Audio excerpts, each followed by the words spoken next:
Good morning, class. Today we'll discuss the forced convection and we are discussing the topic flow over a flat plate. Now, let us say how the velocity boundary layer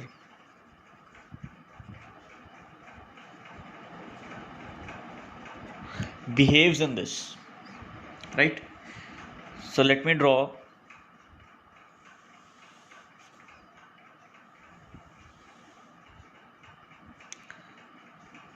a flat plate, right? And let this be the x direction, right? We are discussing with respect to x and y coordinates, right? So, this part of this plate where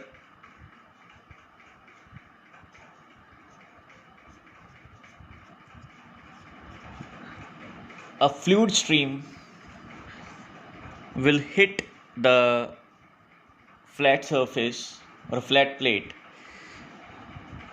So this part is called as the leading edge and this part is called as the trailing edge, right? Now as the velocity which is coming at u infinity, when this layer hits this surface, at that point the velocity tends to be 0, right? Due to no slip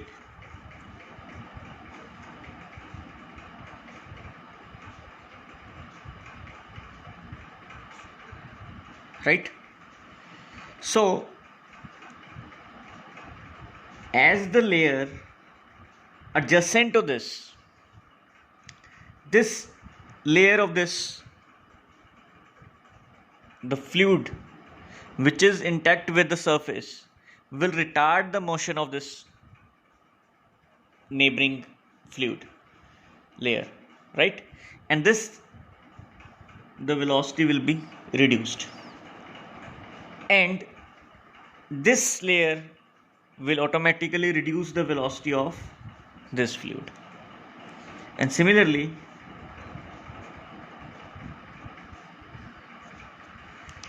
we are getting the velocity until the velocity reaches the u infinity, right? So we are getting the velocity profile like this. At this point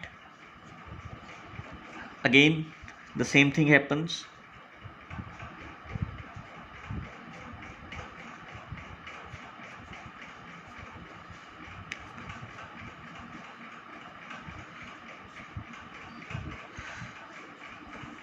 So we'll get the velocity profile, right?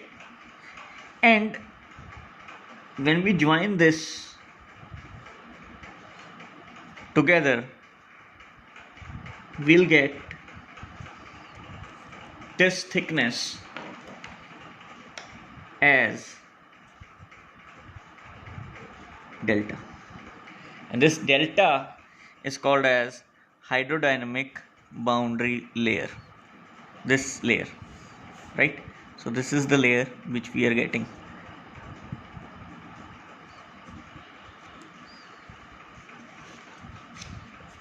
right? And at delta the velocity u will become 0.99 times of u infinity, right? We did it earlier, right? Now as the plate is long enough, this fluid will, which is a laminar, right? So this region is said to be laminar, and it is characterized as smooth, streamline,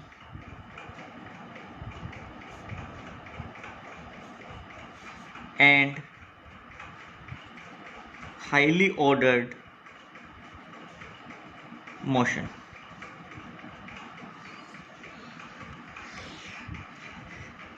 Now, as this fluid goes moving on this flat plate, this highly ordered motion will be converted into velocity fluctuations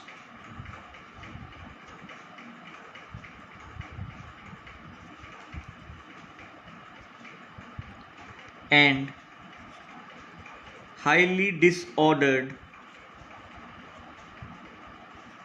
motion.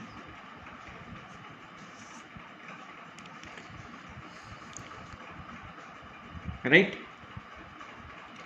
So this transition from laminar, this is the characteristics of laminar, and this is the characteristics of turbulence, right? So this transition from laminar to turbulent does not occur suddenly. It will take time, right? So the region where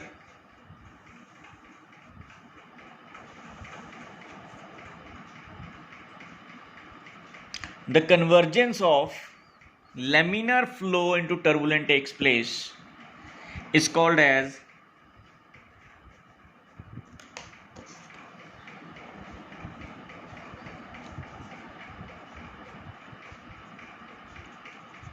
transition region.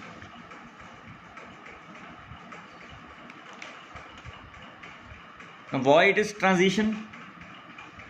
Because in this the flow fluctuates between laminar and turbulent. So sometimes the fluid will behave laminar in nature and sometimes the fluid will behave turbulent in nature. So this convergence takes place in this transition state. And beyond this, you will get the turbulent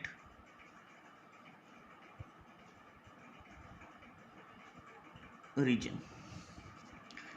So on a long flat plate, you will having the three kinds of layer formation.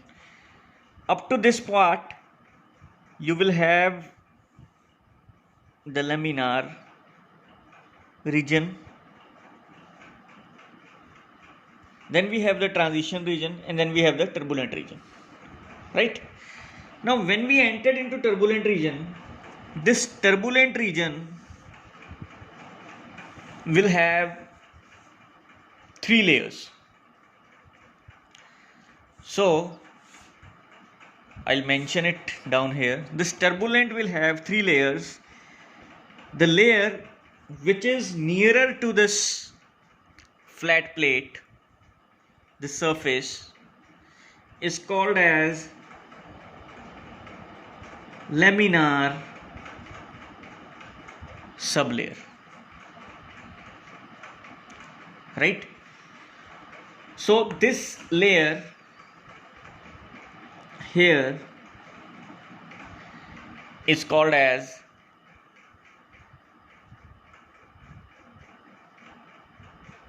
laminar sublayer. Why it is laminar in nature? Because at this part the viscous effect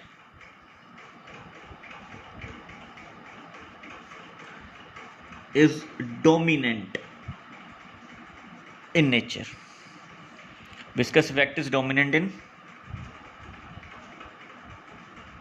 nature as this part is nearer to this surface. So here the flow will be having a streamline in between. Then we have the second layer above this laminar sublayer, that is called as buffer layer or buffer zone. Now in this, the turbulent effects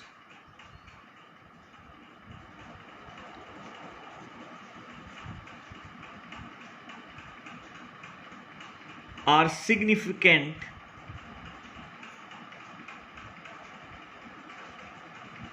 but not dominating the diffusion effects, right? So we'll have here a layer which is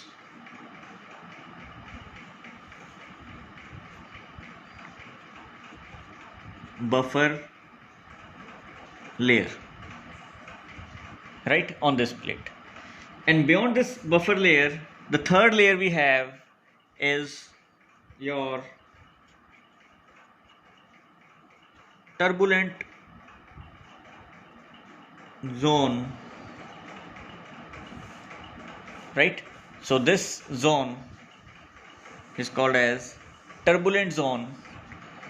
So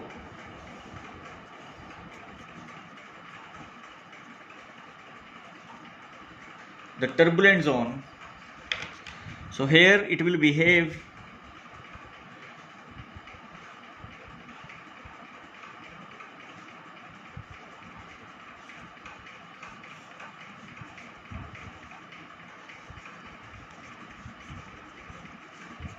the flow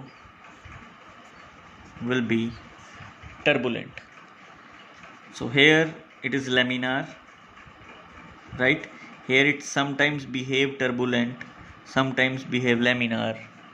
So this is how the velocity distribution along the boundary layer happens in this. Now here one thing is important to tell, that this value again here is called as delta, right? Because above this delta you will again have u infinity, that is the free stream velocity. So in this laminar sublayer, this will behave like a linear curve, right? And above this it will have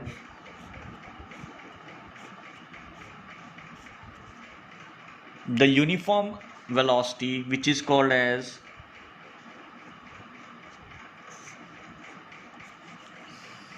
the V average. Now due to this intense mixing of fluid here, this result in rapid fluctuations which enhances the heat and momentum transfer between the fluids, right, which will increase the friction force also. So here the friction and the heat transfer values will reach maximum and become fully turbulent, right? So this, you already know that this tau is mu times du by dy at y equal to 0, right? And similarly you know that this tau shear is equal to this, where this is the friction coefficient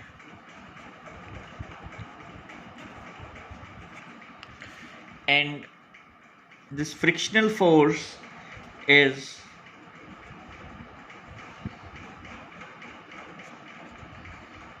so this is important for the power requirements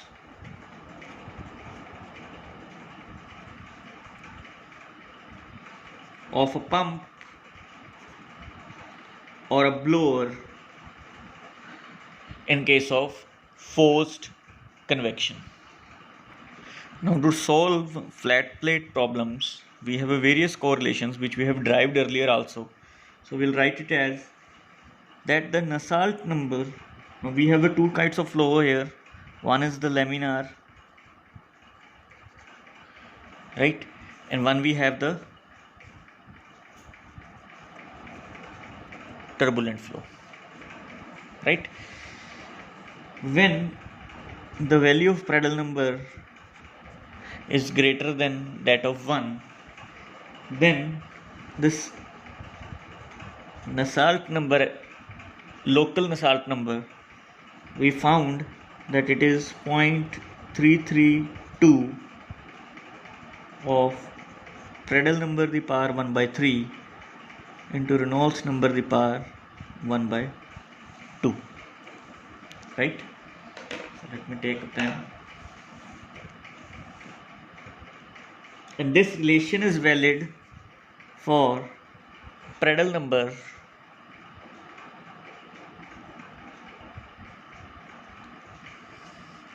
greater than that of 0.60, and for this turbulent, this will become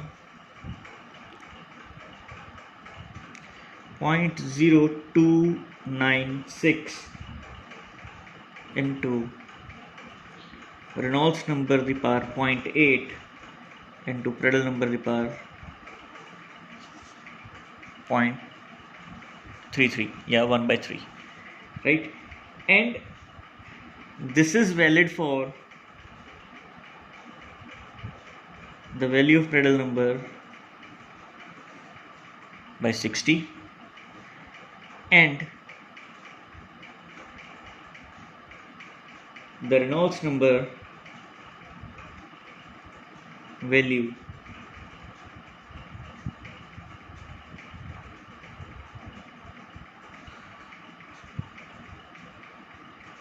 lies for this.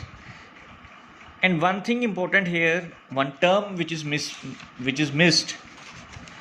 in discussing of this is you have to evaluate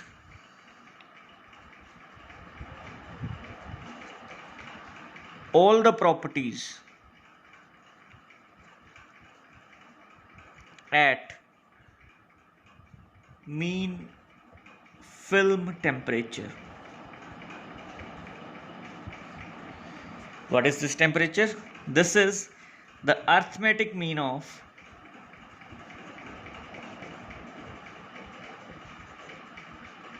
surface temperature and the temperature of free stream velocity, which means this surface temperature and the temperature of this free stream velocity, we have to find this film temperature, which is the arithmetic mean of this. So you have to evaluate all the properties at this temperature in case of external flows, right. So, and one more thing here I want to tell, which was skipped by me, is the values of laminar flow. So the flow will be laminar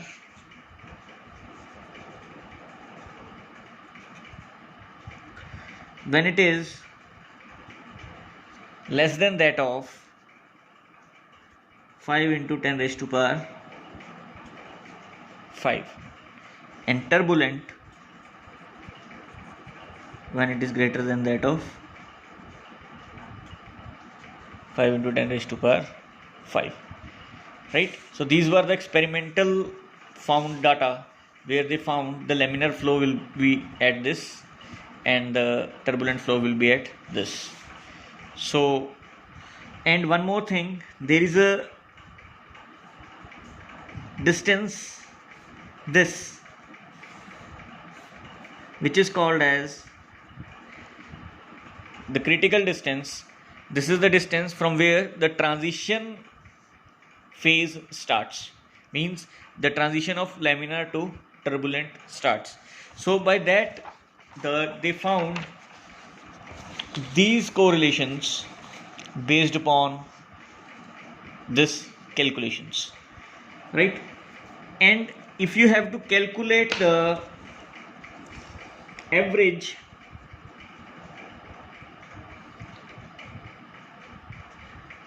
value, right, in this case we write it as 0.664 Reynolds number. Now it is along L, and Prandtl number, which is this.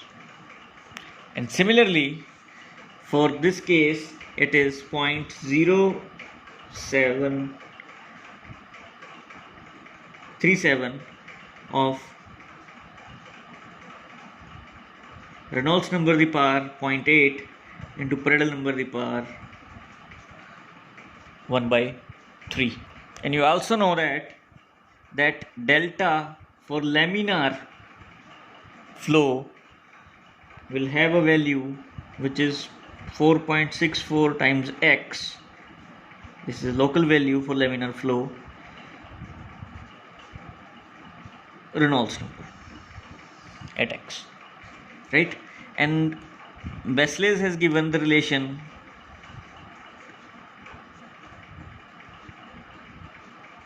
this, right? These both are true, and from here we calculated this skin friction coefficient, which is 0.664 times Reynolds number, right? And of course this is for laminar, right, where this Reynolds number is this. Clear? And if you have to calculate this for turbulent, it is 0.382 times x by Reynolds number the power 1 by 5. So we don't want to calculate these kind of calculations, we just have to remember these correlations, which will help in solving each and every kind of a numerical based upon this flat plates, right? So it is 0.0592 by, and this is valid for 5 into 10 raised to power 5.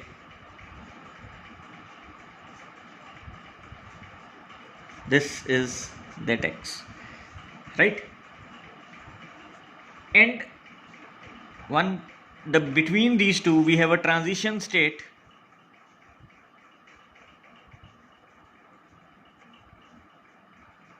right? And the transition may occur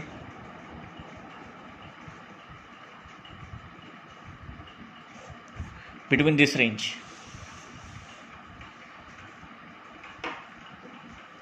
right? And then again we find the combined, and if you have to calculate this average value for this laminar flow, then it is twice of this, so it will be 1.328 by Reynolds number the half. Why I am saying twice of this? Because we have derived in earlier lectures that this value is twice of this value, right? Same as that of the Nusselt number in case of laminar flows. And here the average value is 0.074 by this, right? And this is valid for this range. And again they have calculated the combined relation for CF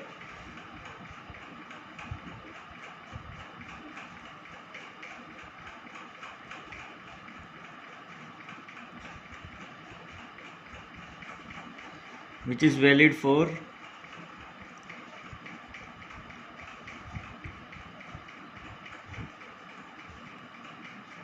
this, and the Nusselt number combined is 0.037, Reynolds number 0.8 minus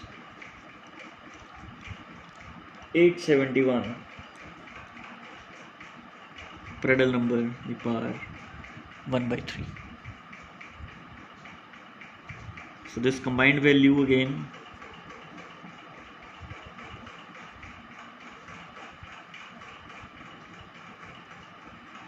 can be used for solving the turbulent regions. Now after this, the Reynolds think of a concept that there should be the relationship between this Nusselt number and this coefficient of friction, right? And this kind of a relationship which made by the Reynolds is named as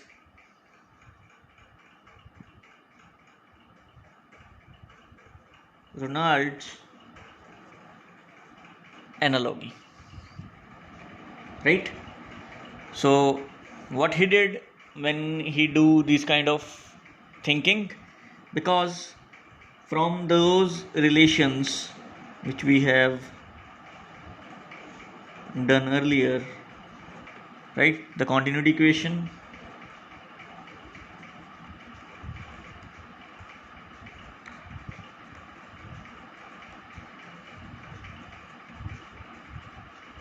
the momentum equation, and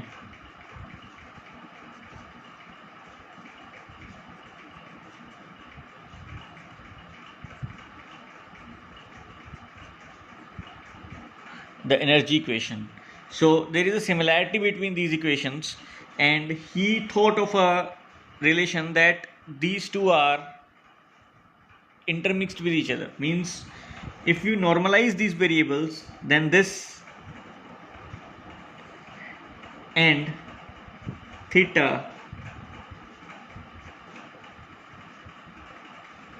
so he thought that this should be equal to this theta,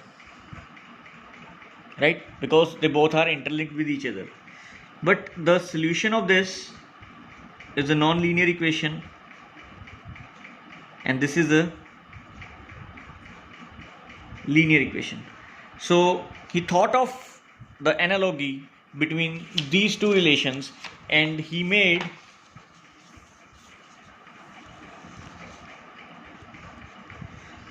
that u by u infinity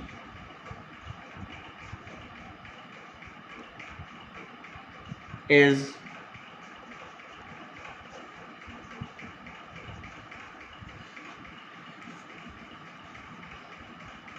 and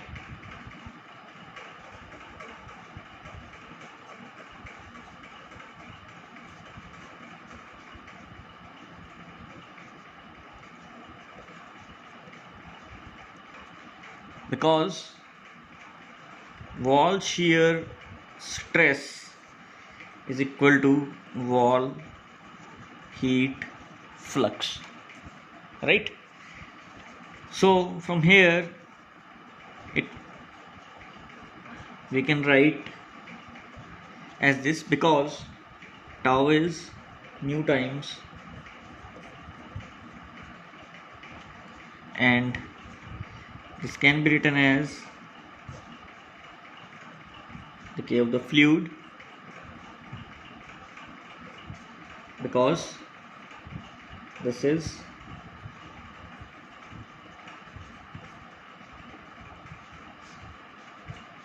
right, and we know that this tau is Cf of this, clear? And this Q can be written as H TW minus T infinity, right? And if I put these values, I can write Cf upon mu infinity by mu is equal to H, this sign goes, if I reverse this, by Kf, sorry, it is infinity minus W, so this will cancel out, right? And Cf by 2, this also cancels out, is HKF by rho mu,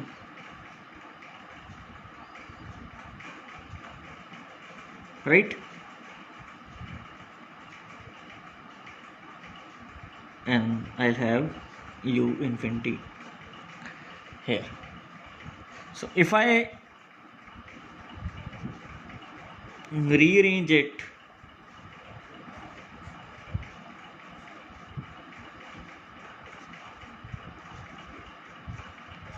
by multiplying and divided by L, the characteristic length, so then this is Nusselt number by Reynolds number, right? And if I multiply with the Prandtl number by the condition that the Prandtl number tends to 1, so this relation is valid, and this relation is called as Reynolds analogy, right?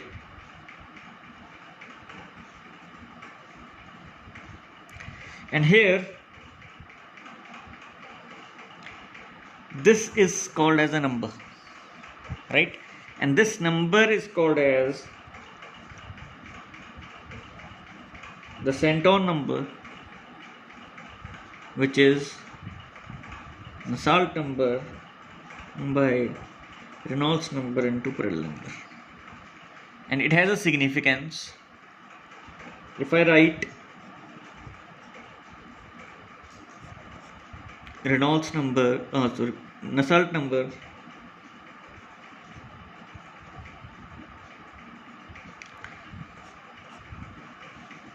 Reynolds number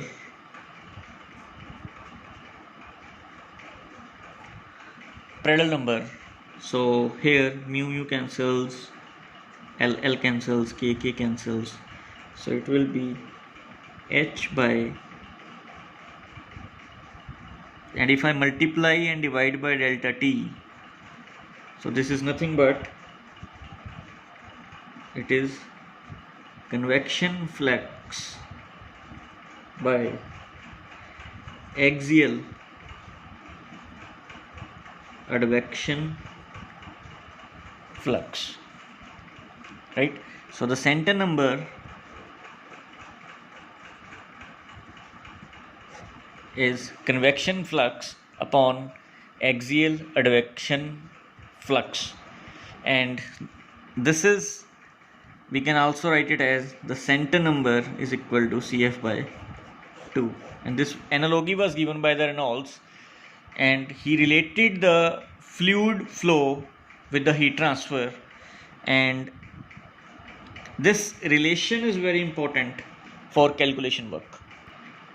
So this Reynolds analogy is limited to when Prandtl number is equal to 1. So the Reynolds analogy can be applicable when Prandtl number is 1. So when Prandtl number is less than 1 or greater than 1 means for all Prandtl number value. So this Reynolds analogy was modified by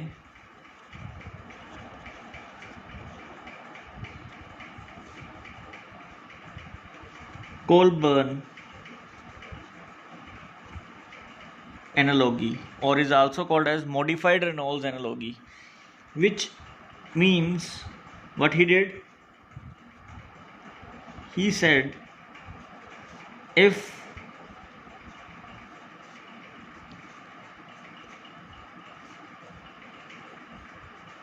this is the value, right, and if I multiply or if I divide both sides by Reynolds number into Prandtl number to the power 1 by 3, so it will be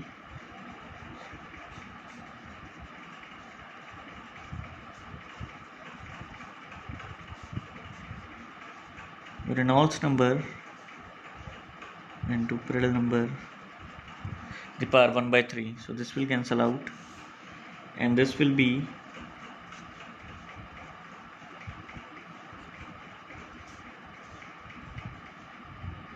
.332 by Reynolds number the power half, which is nothing, which is equal to Cf by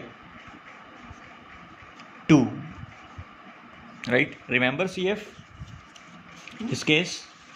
Let me show you once again. So this is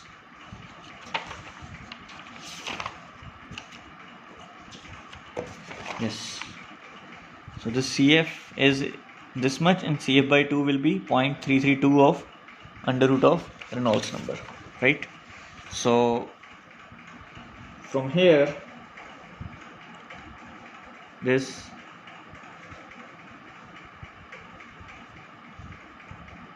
if I write as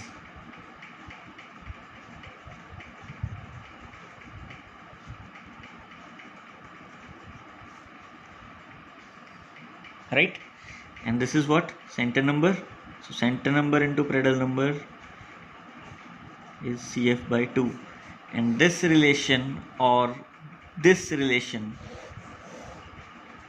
is applicable for all Prandtl numbers, and this is most important relationship. We'll use this relation Cf as in case of external flows, and instead of Cf we'll use F, which is a friction factor, in case of internal flows. So this is also true. This analogy is called as